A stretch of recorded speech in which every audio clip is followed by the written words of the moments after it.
When it comes to the middleweight division, there are plenty of options going around, as the middleweights are a little bit scattered at this time. But the time is drawing nigh that certain contenders are going to have to step it up. And we're talking about the likes of Sheeraz, who could be possibly facing WBO champion Janabek, or he may opt for an opportunity against the likes of Carlos Adames. And if that happens, it may be something that's more realistic according to his promoters. But let's talk about the potential behind whatever transpires as Sheeraz takes his next steps toward becoming a world titleist.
The middleweight division and the action that can take place there is exciting for boxing, because that's just in between the heavyweights and the lightweights, men who are fierce.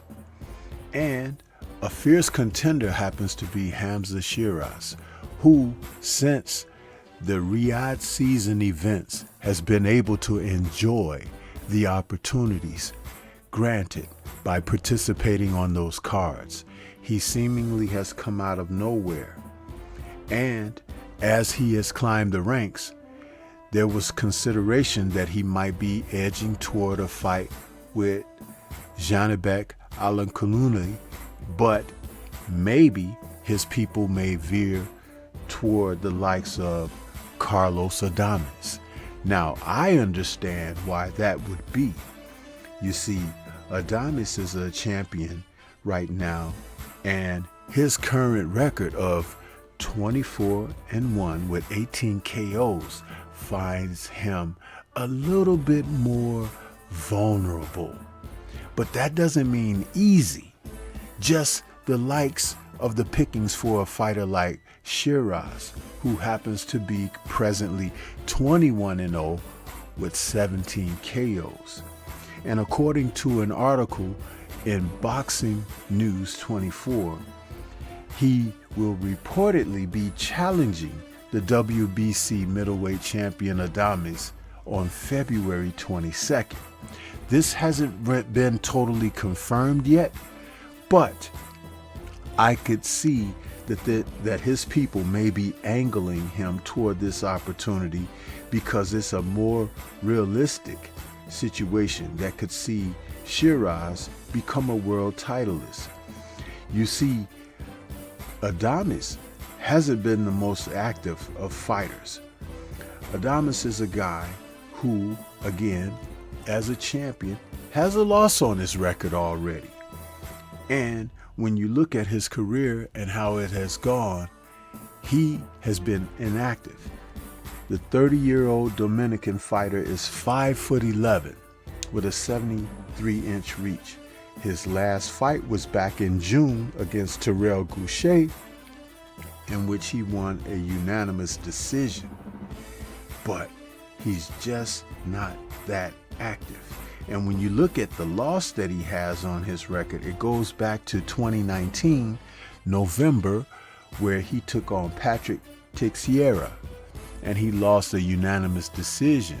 He was down in the 7th round of that fight, but was able to get up and go on and win the fight against, and lose the fight against Teixeira.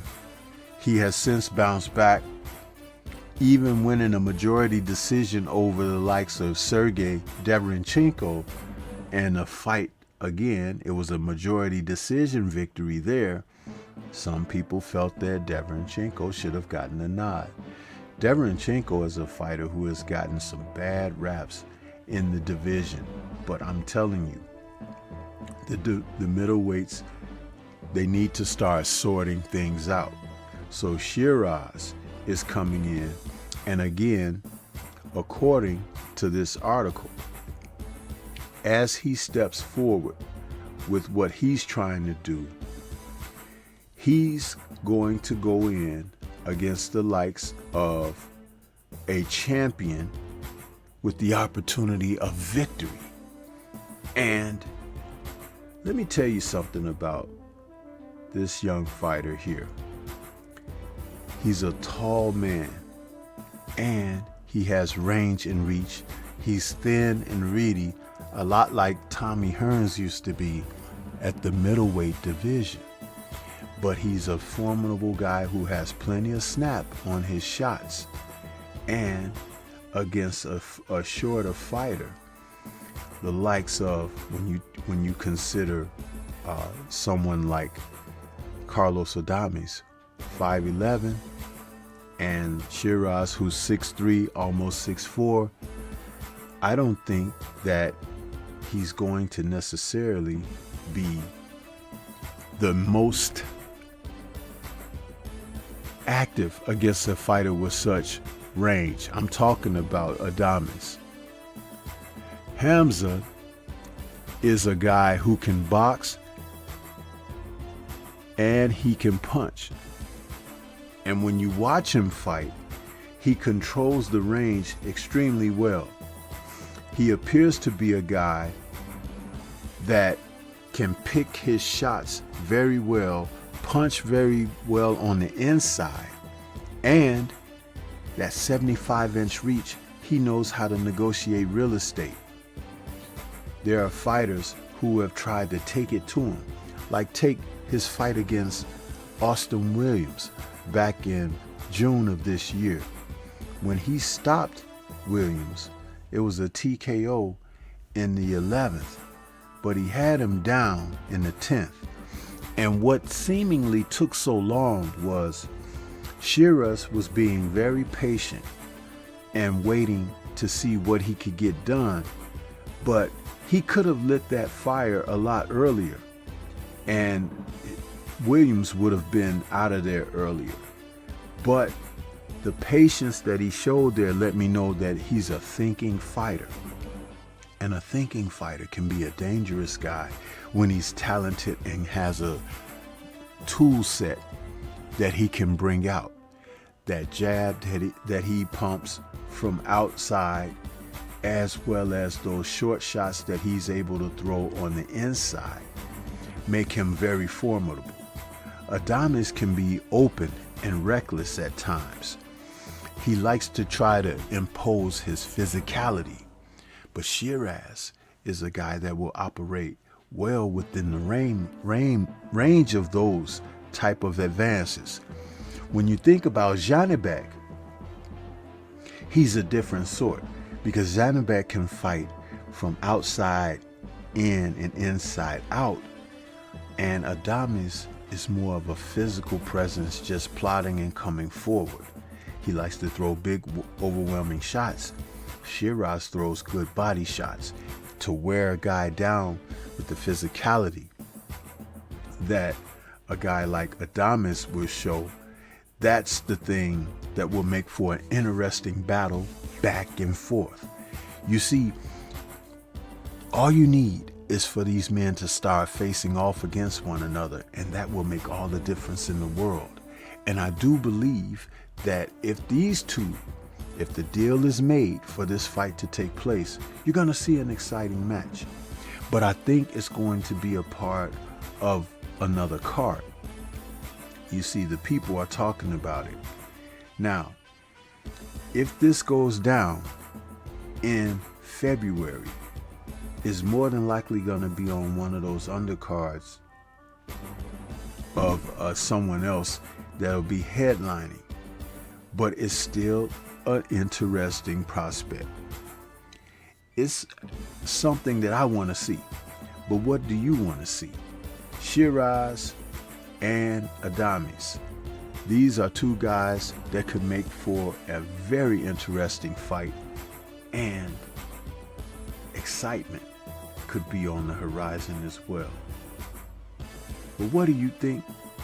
This is Stormy B-Man. Shout out to the mighty LDBC and Liberated Perspective, a third eye view of the world. For more content such as this, please like, comment, subscribe, and share. Leave comments and let's discuss what you think can happen between these two men if this fight is made for February. I think it'll be a banger. Leave comments and let's discuss further. Peace to everyone out there, and everyone please remain safe.